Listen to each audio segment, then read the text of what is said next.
Okay, so for today's episode, we are going to study the rationale for this equation, which is supposed to describe the movement of the stock prices from one moment to the next. So how did they arrive from actual observed stock prices to figuring out they obey this equation, or rather said, they are modeled by this equation. So it starts from reality, the physical reality, and you try to model it in a mathematical way. So I haven't got any idea if they actually figured it out this way, but this is how I would figure it out. So let's start. So I'm going to use prices imported from Yahoo. I've covered that in yesterday's episode. So if I'm starting the application,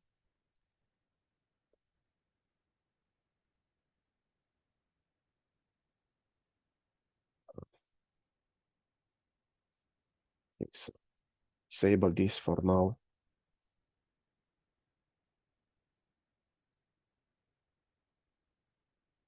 Starting the application and see that I have the SPY imported. So I imported it, I have the prices. And now just enable this job, Geometrical Brownian Motion study job. Also open the class and let's see how it runs. Okay, so code, we are going to use SPY. Okay, so what we are going to do, we are going to compute the histogram of daily returns. So what's a return? So you have today's price, which is this one. You have yesterday's price, and the relative change is today minus yesterday over today. Now, I've already covered that today minus yesterday over today can be modeled by logarithm of today minus yesterday. So you find this in the documents. So in resources, doc, this stock log returns Taylor series. So using a Taylor series expansion of a function of logarithm of x, not a stochastic, a regular logarithm, a regular x, we know that logarithm of x over x0 is approximately x minus x0 over x0. So we can actually use this approximation of using logarithm for returns. And that's why they are called log returns, I suppose. So we are going to use this logarithm instead of actual relative values. So what does compute histogram do? Let's go a little bit over the code. So start it in debug.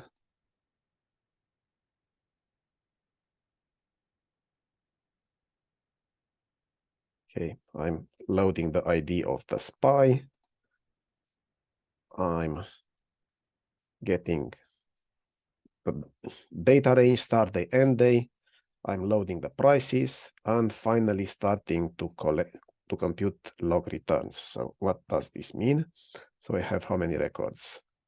Around 6,000, which is around 20 years and something, 23 years. So I have current and previous, and as I was saying, I'm using the logarithm formula. So calculate logarithm of current over previous. So logarithm of current over previous. I can configure the number of days. So now I'm using 1 day. So 1 day to the other. So I'm going to calculate all this. So what was the log return today? Some value minus 3%, then almost 0.1%, minus 1%, 5%. So something like that. I'm going to compute. So I've computed like 6,000 samples of various returns. And okay, now I'm going to compute the histogram. What is a histogram? So resample.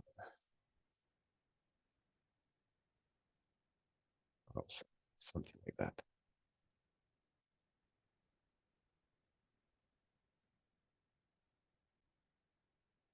So what is a histogram? I have various samples. I'm going to compute the minimum and the maximum. So I have a lot of them in between. I'm going to take a number of buckets of equal size and compute how many samples fall in each bucket. So there could be, I don't know, 100 here, 200 here. And after that, I'm going to plot a graph of how many times each bucket. So how many samples fell in each of these histogram bars or something. Okay, so this is what computing histogram does. And I'm going to save everything in a file out.csv. So, okay, now I have to navigate to where the program runs. So it's projects, backtester, main resources, backtest. Okay, so I have this out CSV, which is the histogram of the daily returns. Okay, open it with pre-Excel. And chart. Okay, it's a column chart. Well, I want a scatter. Finish. So it looks like this thingy, not this one.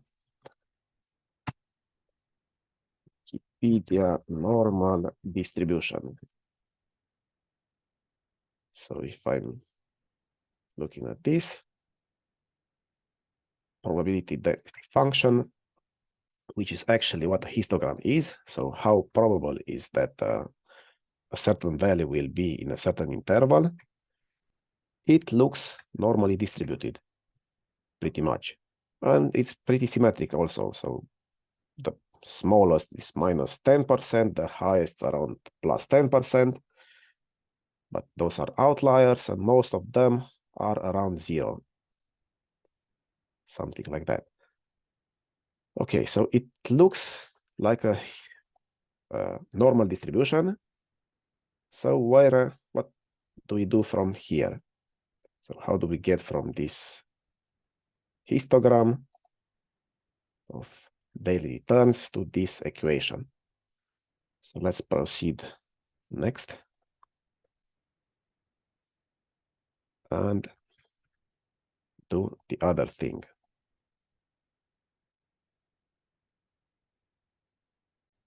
Okay. So when I computed the histogram, I've collected the daily returns. So I collected the log returns for each day, where days was 1. Now I'm going to compute these log returns. So logarithm of current stock price minus previous stock price over previous, where this is no longer today and yesterday, it's today and the price since several days ago. And I'm going to vary these days from 1 until like 32 days. So I have a lot of around 6,000 samples. It's important that when you sample this thing, you have them independent. So I have, let's say I have 32 days. So this is 0, this is 32, 64 sample, and so on. So when I have 6,000 samples, I'm going to have around 1,000, I think, or 100. Well, I'm not very good at arithmetic. But up to 32 days, I'm going to have enough samples out of 6,000 to have so many independent samples compute reasonably. So let's start it.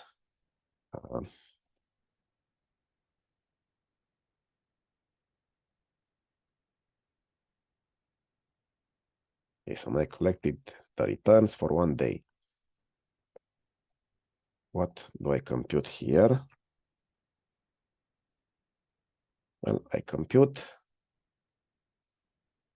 I'm not excluding any outliers. This is for badly behaved data, which is usually the case, but I'm not going to do that now. So I'm essentially computing the mean and the standard deviation of the samples. So I have a series of random numbers. I'm going to compute this mu and this sigma squared, mu and sigma. What's the mean? Well, mean is actually the total over the count. So actually the mean of these samples, and the deviation, it's something like, for each value, I'm subtracting the mean, I'm multiplying by itself, and then it's the average of these squared distances from the mean. So this is the deviation of the variance. Okay. So I computed the mean and dev for daily log returns. And what I'm going to get now, I'm going to get dev. So I need the variance, which is this sigma squared. So I'm computing sigma, but I need sigma squared. So, okay, I've computed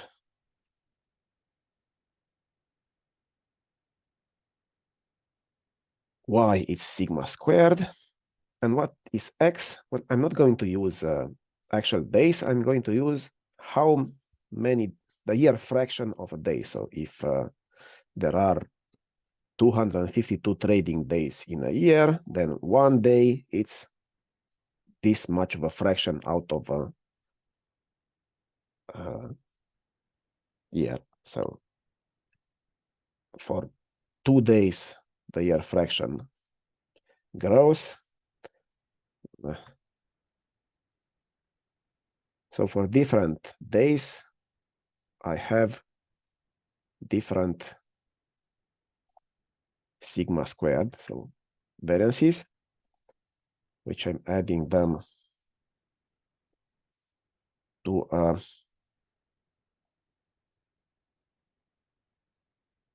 what is this?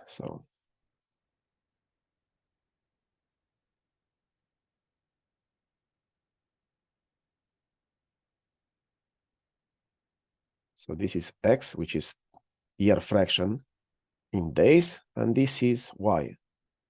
So I have year fraction. I'm going to plot here the days, but it's not days. 1 over 252, 2 over 252, and so on up to 32. So I have no idea. Actually, I have, but something I don't know, it could be anything. And what I'm going to do next, I'm going to fit a polynomial of degree 1, which is a line, through these points. Polynomial fit, polynomial regression.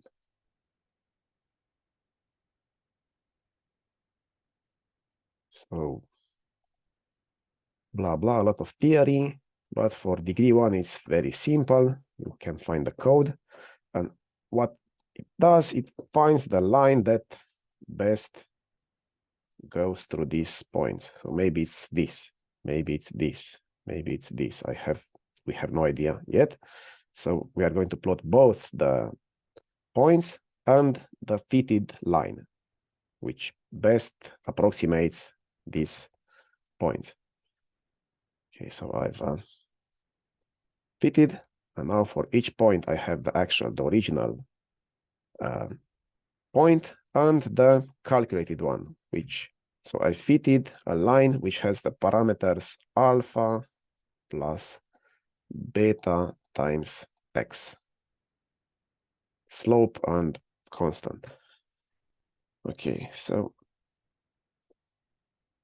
plotting this in the log, let it go. And now that I've went here, go with, so I need to extract this data from the log and plot it.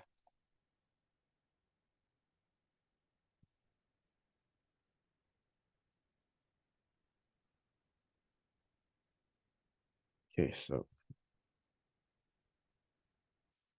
ESV, note that I put a CSV header from backtester. Let's look at it a bit. So I have this, and instead of less, output to out.csv. Close this thing.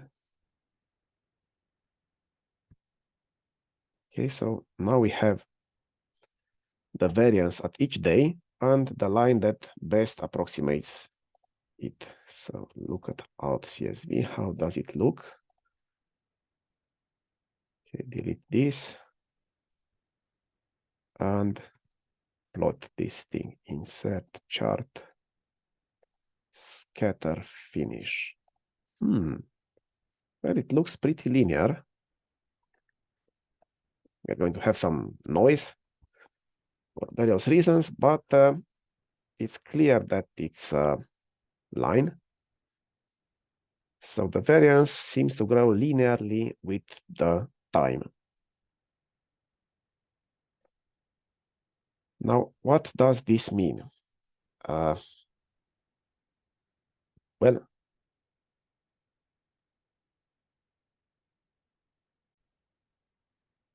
let's print screen this.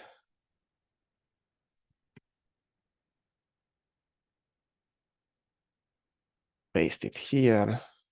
And remember that we have, this is time. This is variance. And this line has the equation alpha plus beta times time. Now let's look what is alpha and what is beta. Time goes from 0 to 0.12 years.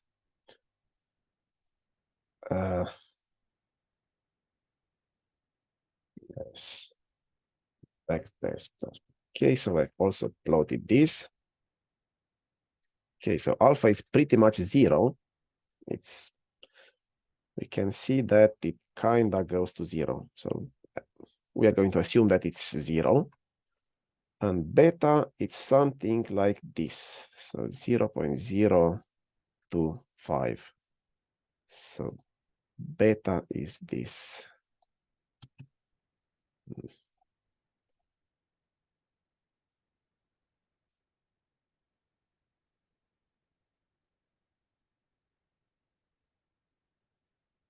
So variance is 0.025 times the time.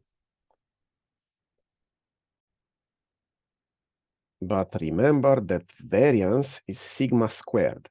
So we then have sigma squared is this thing.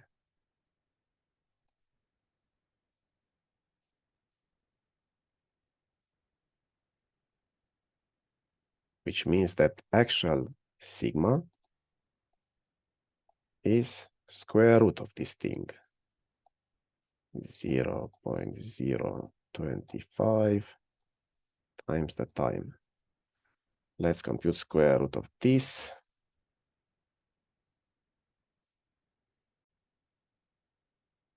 So we had 0.025, and we are going to compute square root of this thing. 0.1158, around 16% volatility per year, which is kind of what we expect from the Standard & Poor's. So we have sigma, which is the volatility, it's approximately 16% square root of time. Now this formula is important. Okay, so we've figured out the formula for sigma. Now we're going to do the same for the other parameter of the normal distribution. So we've figured out sigma, which seems to have this formula for SPY. So 16% of yearly annualized volatility times the square root of time. And now let's look at what is mu, the growth rate. So clear this. Actually, no, I'm going to use another instance of paint. So just comment this. And this time I'm going to do the exact same calculations, but instead of plotting the variance, I'm going to plot the mean of the log returns for days ranging from 1 to 32. Okay, so let's delete the log. Run the calculation.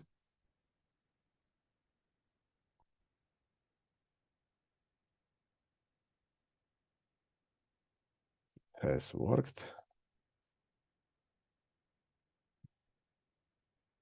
Take the CSV from the log and put it in out CSV. Don't need this. Insert chart. And what do you know? This one also looks pretty linear and also extends to 0. So let's plot this one as well in paint.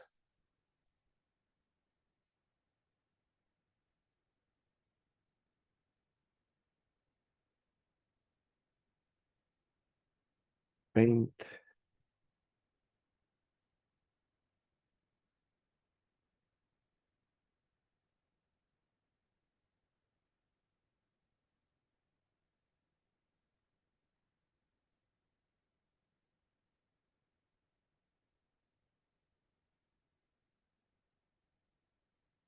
So this again, we have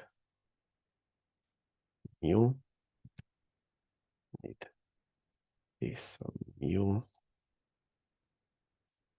is approximately alpha plus beta times the time. So this one is also linear in time, but let's see what are alpha and beta for mu. Now alpha is going to be 0 because it definitely goes to 0, but let's see beta. Let's back the star. Okay, beta is this value. So mu, it's approximately this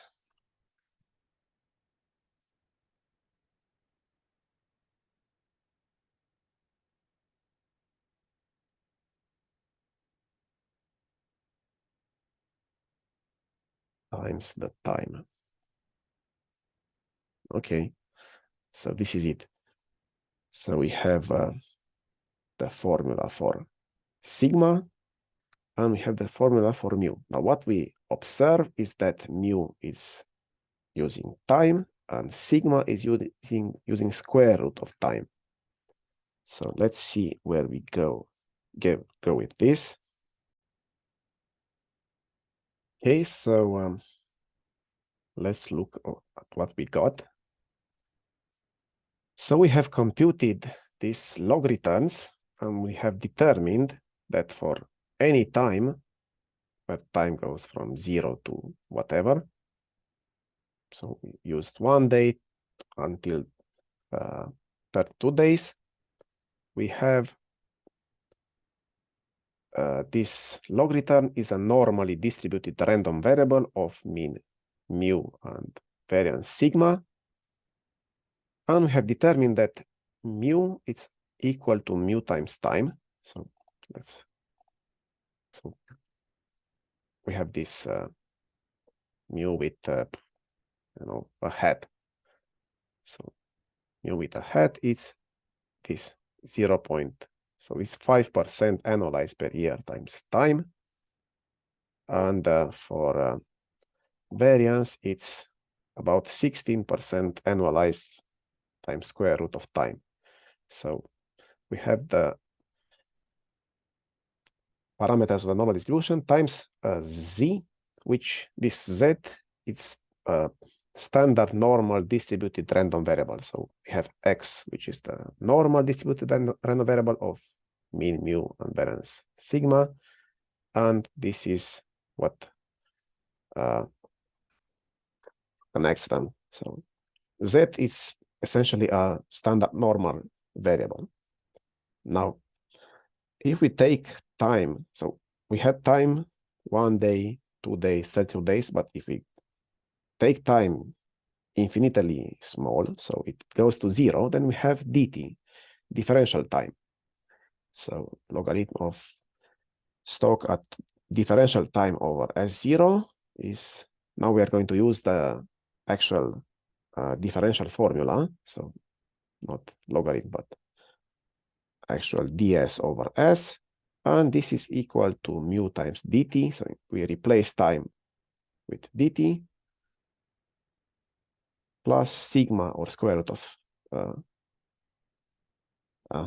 damn it, I have a typo here, so I have to use dt, yes, times z. And we have arrived at this formula. So ds over s is mu times differential time plus sigma times square root of differential time. So I'll put a d there. And z, which is a standard normal random variable. And this thing is called a Wiener process. So it's denoted like this, but you can, when you simulate it, you use this formula. So it's sigma times square root of differential time. So we noticed that for we have arrived from actual real market data. So studying its properties, we have arrived at this differential equation. And real values inferred from the actual market process are 5% for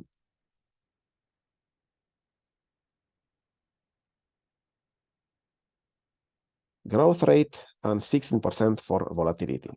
So this is the parameters for SPY ETF. Okay, so that's it for today. We are going to continue next time with, now we're going to go backwards from this formula to realize to real market prices. So thank you for listening. Have a nice day. See you next time. Bye.